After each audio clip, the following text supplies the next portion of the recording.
I always longed for the simplicity of an ordinary family. Growing up in foster care, I was familiar with the feeling of being alone in the world. I had foster parents as a child, but no blood ties. What I truly yearned for was a family of my own, the perfect family with a loving husband, adorable children, and me. So when a kind-hearted man proposed to me, I was overjoyed. With this man, I thought I could finally build that ordinary family I'd always dreamed of. However, in believing so, I was the world's biggest fool. My husband, George, callously ordered me around after I came home from a long day at work. "Hannah, make dinner now. Mom and Emily are starving," he'd say barely 2 seconds after I walked in the door. George, my mother-in-law, my sister-in-law, none of them ever thought of cooking. My name is Hannah, and I found myself stuck with this terrible family. At 29, I worked for a large corporation where George was also employed. We met at the same company. George was 30 years old, but since he couldn't get into college right after graduating high school, we ended up graduating college at the same time. First of all, it's important to mention that George was currently unemployed. He had a dispute with his boss in the sales department and quit his job. George was angry, claiming his boss was cold-hearted, but I knew otherwise. Even though George and I were married, we worked in different departments of the same company. I worked in the general affairs department, handling office work. My dedication and hard work were trusted and respected by my colleagues. During this time, the sales department manager, where George worked, came to me for advice. Nervously, I asked him what the matter was. He tiredly opened his mouth and explained that George had suddenly handed in his resignation that day. Shocked and confused, I had no idea this was happening. The manager explained the situation to me. George would casually leave work, even if his tasks weren't finished, and he dumped his overtime work on his colleagues. When confronted, he would lash out in anger, claiming that we shared housework since we both worked. He also insisted on leaving work on time, citing concerns for his mother and sister's well-being. Feeling guilty and embarrassed, I apologized profusely to the manager. However, he reassured me that it wasn't my fault. He expressed his disgust for George, who quit his job without consulting me, his wife. George believed he would quickly find a new job, but the reality was harsh. Despite his efforts in job hunting, he faced rejection after rejection. He resented his previous boss, convinced that he had sabotaged his chances with other companies. I can swear that my company does not engage in such practices. Even after submitting a resignation, it's common knowledge among working people to stay in the company for at least a month. There are matters like work handover and procedures to be dealt with. However, George slammed his resignation letter onto the manager's desk and went home the same day. It was obvious to me that such an unreasonable person would not be hired by any company. George was content with giving his small severance pay to his mother and sister. He was raised in a single-parent family with his mother and sister Emily. Their father divorced his mother and left, which seems to have been a wise decision. Both my mother-in-law and Emily are healthy and capable of working, but they do nothing. I pay for living expenses and do all the work. Whenever I asked George to help out at home, he yelled at me, saying, "My mother and Emily are my precious family, girl. You should be devoted to helping us out." It made no sense to me, so I snapped back at him. "Forget about your mother, but Emily is 23 years old. At least let her get a part-time job." George adored Emily a lot, who was 7 years younger than him. Emily was also taking advantage of George's kindness, pleading for pocket money. As I firmly refused to give her money, George started working part-time. It was a job managing a warehouse for a courier service. George told people around him that he quit his job at a major corporation because his family was sick. He is a man who lies as he breathes just to keep his reputation. And so, George's part-time earnings became Emily's dating expenses. Not doing any housework or work, Emily started going out with men. I was fed up with my mother-in-law stealing bills from my wallet out of her grief for money. Even if I talked to George about it, he would get mad at me, saying, "Take care of my mom if you're my wife." This is why I can't stand people who grew up all alone in foster care like you. My mother-in-law scoffed at me, calling me wicked. I was living my days with the worst family. But one day, an encounter that changed my depressing daily life arrived. When I came home after buying groceries after work, there were unfamiliar shoes at the entrance. Large-sized men's sneakers. I thought we had a guest over since the shoes were larger than George's. Then a young man popped out. He was tall, had a handsome face, and his hair was light brown. When I thought Emily had brought her boyfriend, the man apologized, saying, "I'm sorry. I was in the words of dating Emily, but I'll take it back." Contrary to his frivolous appearance, his tone was polite, a wise young man making sound judgments. I spontaneously asked the young man who was about to leave with his sneakers on, "What's your name?" "I'm Emily's sister-in-law, Hannah," I introduced myself. The young man looked up and smiled a little. He looked like a player, but he had a smart expression. After he finished putting on his sneakers, he introduced himself. "I'm James. I work as a bartender." According to him, Emily confessed to him, and he was about to accept, but he declined. The reason was that Emily showed her true nature and spilled everything because of alcohol. "All my money is from George's part-time job. My sister-in-law is stingy and ugly. She makes me work and do housework." James deeply regretted that he was inexperienced and couldn't spot a good woman because of that. But he's a kind-hearted person who couldn't leave drunk Emily alone and sent her home. Moreover, James paid for the taxi fare. Just at such times, both George and my mother-in-law were not at home. So James got our house key from Emily, who was wasted, and carried her to our living room. I couldn't just leave her at the entrance. "I swear I didn't steal anything, ma'am," he pleaded. He seemed to be studying at a vocational school during the day and working as an apprentice bartender at night. Emily had called him out after school, claiming to work at a clothing store. James didn't see through Emily's lies until the last moment. Despite his flashy light brown hair, he was a serious and sincere young man. His natural hair color, a mix, matched the flashy appearance. "This is the business card for the bar I work at. Sorry for the trouble. He's running late, but he said he's ready to work now," he explained. "Thank you for bringing Emily home." "Have a great shift," I replied, smiling as James left. Normally, I would report a young man who was at home without permission and had a connection with Emily. But I intuitively thought that James was a trustworthy person with good nature. It was a silver lining that he hadn't been deceived by Emily. When I entered the living room, Emily was indeed drunk and asleep. Annoyance aside, to avoid dealing with a potential cold, I covered her with a blanket. Suddenly, Emily woke up and opened her mouth, unable to pronounce her words exactly. "Hey, where's James?" "My boyfriend with the brown hair, so handsome," she mumbled, checking her phone. James had verbally told her he couldn't date her, but it was in vain. Emily was too drunk to understand James's intentions. Cleverly, James had politely declined through a text. Emily had no recollection of revealing her true nature. She cried and grew angry, feeling like James had abandoned her. "What's wrong with me? I've been deceived," Emily wailed, oblivious to her own deception. Ignoring the commotion, I started cooking dinner. When George and my mother-in-law came home and heard Emily's side of the story, George became furious. "Did he mess with you, Emily? Where does he work? I'll punch him for you. We're going to demand damages." Indeed, poor Emily was foolish and pitiful, completely due to her own resentment. As I worried about causing trouble for James, Emily glared at me.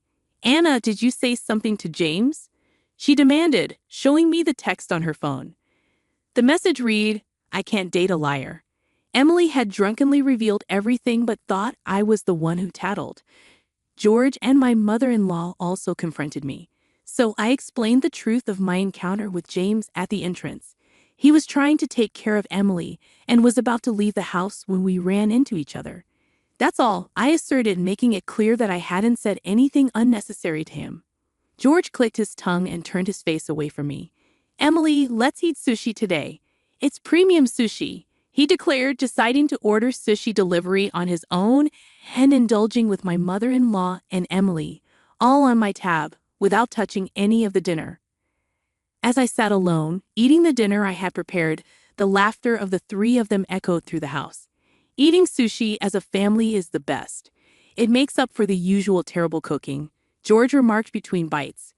Really, it's so delicious it compensates for the usual bad food. My mother-in-law chimed in, joining the laughter.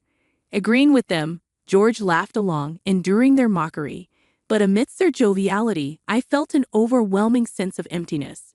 Is this the family I had yearned for when I got married? How foolish I had been. Suddenly, the face of my only family member, with whom I had become estranged after marriage, floated in my mind. For some reason, I recalled James's kind smile and felt a pang of longing. Several days later, a turning point arrived while I was cleaning the house on my day off.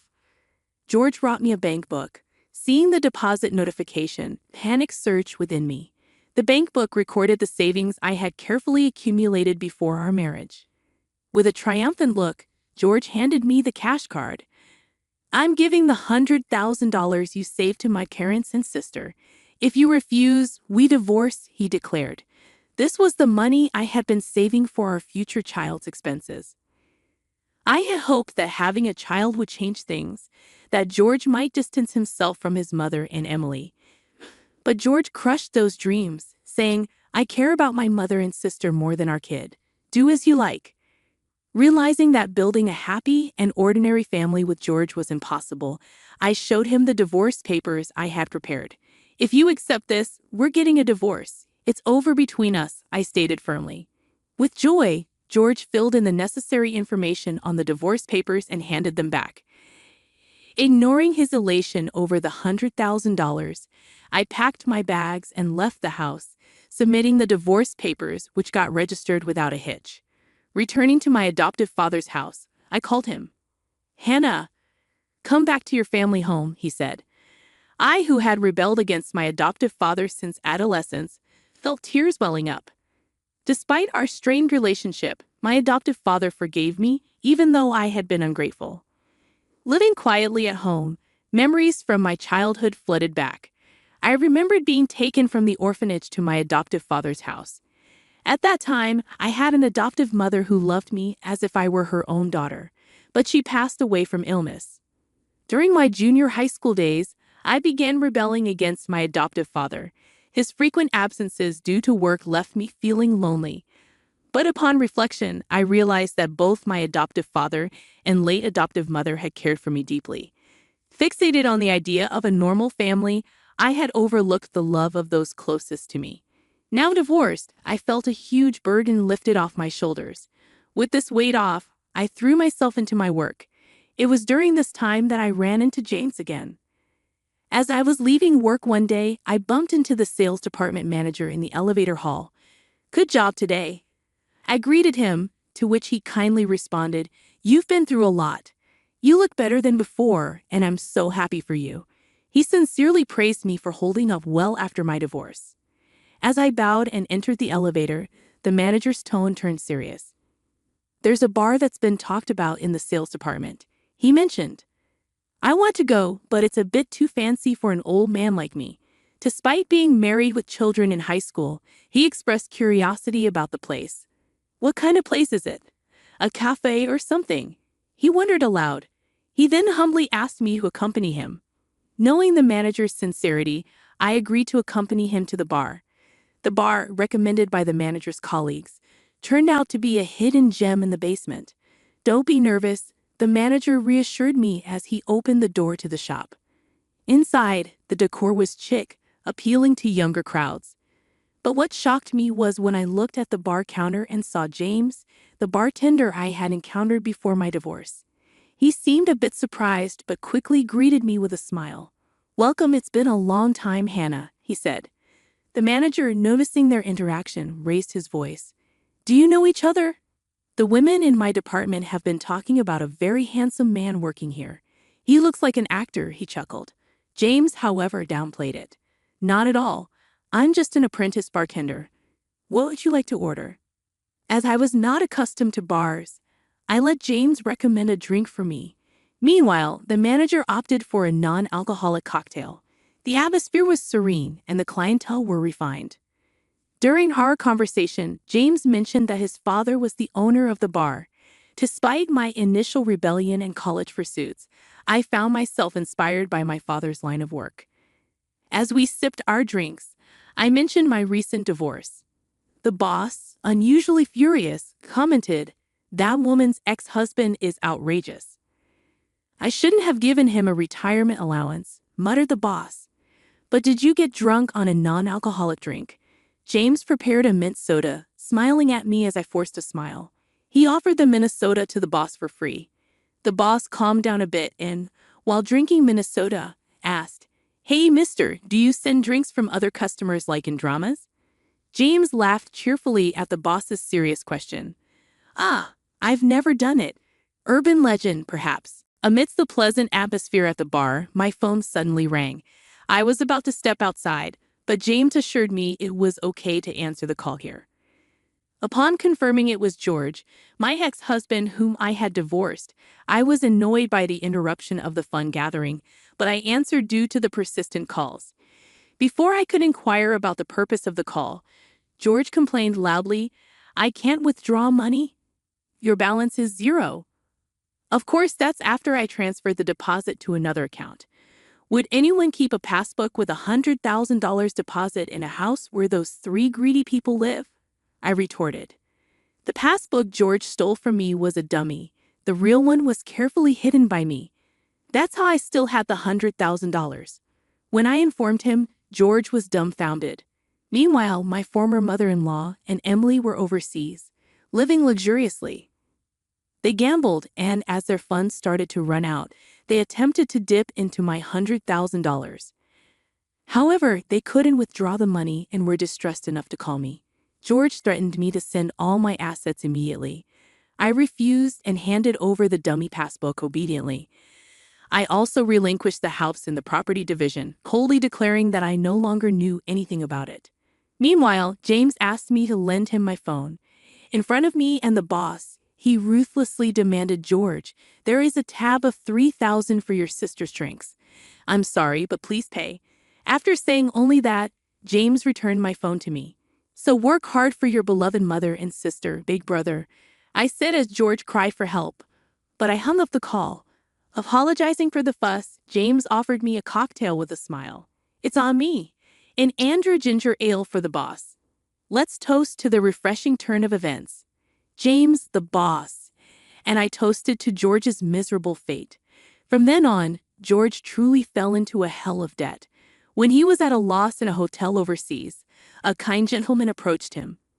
The gentleman, a precedent in finance, offered to lend him money if George was in trouble. George, not direly in need of money, jumped at it without considering the interest. As a result, his debt ballooned to $500,000, and he was in a crisis. The kind gentleman even prepared a job for him to repay the loan. Now, it seems George is working on a fishing boat, and nobody knows where he is. Emily and my mother-in-law had an obligation to repay. Working from morning till night except for sleeping, they sold their house and now live in a small apartment.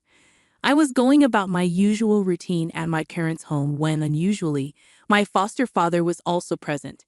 As we chatted, he remarked, "You're well prepared," pitching my ex-husband to the deep end, referring to the individual who lent money to George, effectively sending him into a financial trap.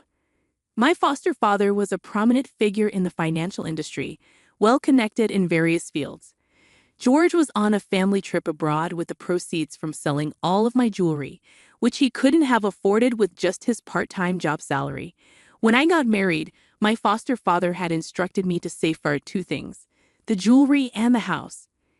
"I'm always amazed at your audacity, Dad," I quipped. My foster father had connections with the precious metal buyer that George utilized. He knew that George, who sold my jewelry, was going overseas. "You show up just in time in front of George, and you see through everything," I remarked, astounded by his foresight. Laughing, he mentioned that he also knew about my rapport with the young bartender. I nearly spat out my tea. I chuckled. The manager took a liking to James, so he brought other colleagues along to the bar. That's when my boss asked James, "Do you have someone you're interested in here? Be honest." Directed by my manager's leading question, James looked at me and confessed, "I like you, Hannah. If you're okay with someone as inexperienced as me, let's get together." Stunned, I reminded him of our age difference and my divorce. But James persisted, expressing his feelings earnestly. In an unexpected turn of events, I found myself with a 23-year-old boyfriend. My manager was overjoyed, declaring himself my wingman. I intended to tell my foster father about James later, but he found out when I mentioned visiting James' bar.